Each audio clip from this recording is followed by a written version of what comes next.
Hey everybody, and welcome to another Magic City Morphs video. I hope you guys have been doing well. It took me a little bit to get to the next one just because we have our feeding schedule we had to get through with the snakes, and I wanted to be in a place where I could really sit down and talk to you about kind of how we do things with our breeding, give you an update on that, and then also introduce you to our newest family member. Her name is Ember. She is a baby bearded dragon. She's a few months old. We really aren't sure if she's got any particular morphs in her. We actually ended up getting her from a pet store because we happened to be in there.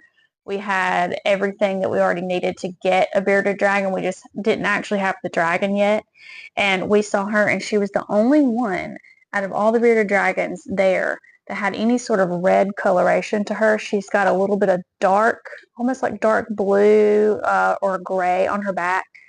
She's got some red and orange. She's in shed, so her head is a little bit grayed out. But I don't know. I don't know if there's some citrus in there or anything like that, but she's definitely not just your standard normal bearded dragon with her colors. I know she's definitely got a lot of vibrancy and different hues to her. I'll have to do a really cool up close video of her outside or something so that you guys can get a better look at her colors. But she is really sweet. We have her down here in the living room with us, so she's not in the snake room with the other snakes. She is down here. We want to be able to get her out a lot and have her be like our family lizard. That's kind of what we were looking for. Ren just turned 3 in May. Her birthday is May 19th. And so she's getting to the age where she can have a little bit more variety in the types of pets she can have and be around and handle. And so we thought a bearded dragon, since I've also had bearded dragons before, would be the perfect addition. We also have Pandora, our Saharan sand boa that I've gotten out for you before. That is another snake that we got not long ago. We adopted her. She's 3 years old. That is a snake that was raised in the house with children. She's very used to being handled. And we wanted another snake sort of like that to be like a family type of animal that we could have down here. So Pandora is currently upstairs, but she's going to be moving back down here once we get Ember's final bigger enclosure set up down here, which we're going to do soon, and we'll kind of show you that once we have that done. But that's kind of what we're aiming for. We want Ember to be down here, and we want Pandora to be down here. So let's move on to talk about some of the snake breeding stuff. I'm going to put Ember back, and then I'm going to go get out Gia for you. I'm going to go show you the female that we're hoping is going to be able to lay for us this season. Okay guys, I am back with Gia here. So this is actually the female that we're hoping will be able to lay this season. We've paired her once with Lucian. I talked about that a little bit with you in the last video. And so Gia is a lesser GHI.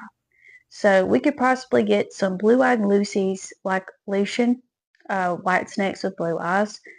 From that pairing, we could possibly get GHI Mojave, GHI Lesser, like her. And so that's kind of what we're going for with this pairing if it works. She has exhibited already some of the behavior that kind of comes along with her starting to kind of go through that cycle of a possible readiness to ovulate down the road. So we're just kind of monitoring that. What we're going to do after this video and the next one is I'm going to go ahead and do a growth update. I'm going to show you all of our snakes that we have, do a growth update for you, kind of talk about each one because it's been a little while since we've done that. So that is what I want to focus on the next video. But going back to the point of this video, we want to talk about breeding. Okay, if you've never heard of breeding ball pythons, if you're new to it, you want to learn more about it, there's so many great videos out there by other breeders. That's how we learned. But everybody's got a different way of doing things, guys. Everybody has, different seasons that they do it, different ways that they do it. Some people breed year-round. Some people only breed seasonally. Some people raise and drop their temperatures to get ready to breed. Some people don't. We actually don't do that. We've never had to do that. But there are people that like to do that because that can mimic, things out in the wild in that natural environment that ball pythons have.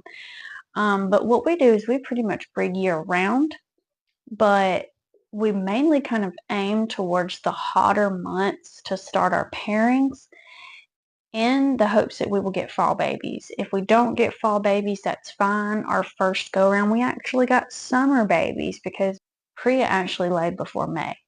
So it takes on average like 60 to 65 days for the eggs to start pipping.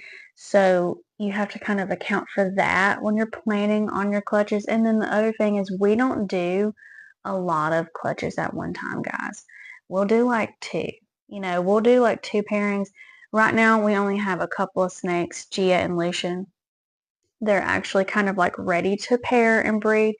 We're still waiting on a few of our other ball pythons to grow up, as well as our boas. In addition to not really having a lot of different snakes to breed right now, we also breed on a smaller scale because we feel like that's just better, because we know that if we have to keep some of the babies for up to a year, which has happened before they get homes, we're going to be covered and we're going to have enough room for everybody. So that's kind of what we do. And we do, honestly, like a pairing every 3 to 4 weeks. And we do it like 3 times at least. We will pair snakes together and leave them together, leave the male in with the female for up to 2 to 3 days, depending on whether we see them locking or not. If we see them locking, we leave them alone until we see them unlock. And then we'll take the male out, give them a break. We'll feed the male and the female, and then we'll go back to that again. So this week, Lucian and Gia are going to pair again. So this will be the second pairing, and we keep track of all that stuff. We document it so that we can know where we're at with our pairings, and it kind of helps down the road with the timeline when it comes to expecting eggs to drop, And we don't do maternal incubation. Some people do that. We don't. We actually take the eggs from the mother and we put them in our incubator, because that way for us ensures that all the eggs have the best chance of hatching and developing normally and all that stuff. Because there are some things that can actually happen with maternal incubation, and it does put more stress on the mother. If you go ahead and get the eggs from the mother, you can go ahead and get them incubating. You can get her back to normal. You can get her eating again, because she won't eat. She'll just sit on those eggs, guys. That's like that maternal instinct. She's just going to sit on those eggs for 60 to 65 days, and she's, not going to want to eat, not going to want to do anything. So that's just our way of kind of getting our females back to normal, giving them a break, and ensuring that the babies have the best chance of making it to the end and hatching out of those eggs. And then also when they start pipping, that's when we actually start to kind of cut the eggs. We don't usually go ahead and cut them earlier. We kind of wait for those natural signs that the babies are ready to start to come out. And then we take a peek. We'll help cut the eggs a little bit and take a peek and see kind of what we're getting, see if we can see what any of the babies look like. And then we leave the babies to come out on their own. If they need any help, we can help them, because that allows them to absorb the yolk, and that's technically like their first meal when they come out. And then we wait a couple of weeks. We let the babies have their first shed, and then we feed them, and we do live at first, but we very quickly try to go ahead and get the babies on frozen thawed, so that by the time people actually start purchasing the babies from us and take them home, they don't have to worry about feeding live if they don't want to. They can go ahead and start with frozen thawed with their new baby ball python. So that's a little bit about how we breed. And like I said, everybody's different.